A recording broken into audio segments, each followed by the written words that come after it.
If members who are leaving the chamber, I understand the disappointment of the honourable and learned lady, but I cannot compel members to remain.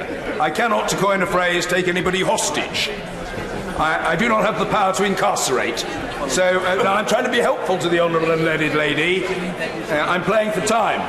I'm playing for time.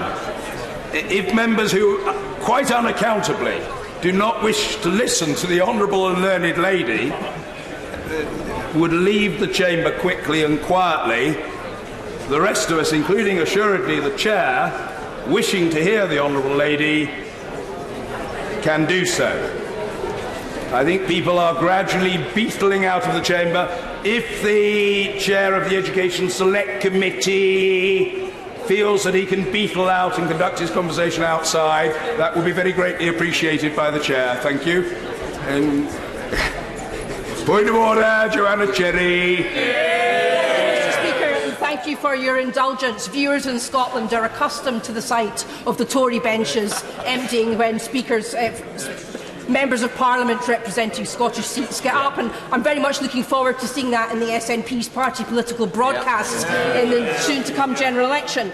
But, Mr. Speaker, the point I want to make is an important one.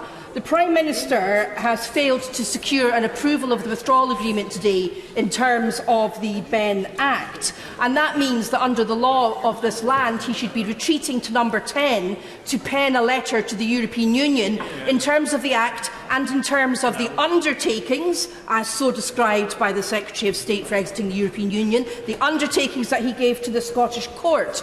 Fortunately, Mr. Speaker, we're back in court on Monday morning, and it will be possible then to secure the court's assistance if the Prime Minister has flouted the law and the promises he gave to the court. But, Mr. Speaker, can I ask this? Should Scotland's Supreme Court mandate you to sign the letter required by the Act on behalf of this Parliament, will you do so? Thank you.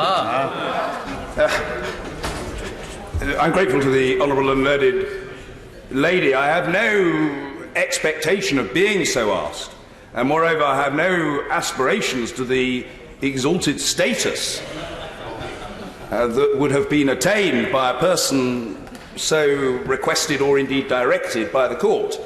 But the short answer to the honourable and learned lady is that if I were instructed by this House, I would do as instructed, and if I were directed or instructed by a court, I would do as directed. That is my instinctive reaction. I would, of course, seek further and better particulars. I would take advice.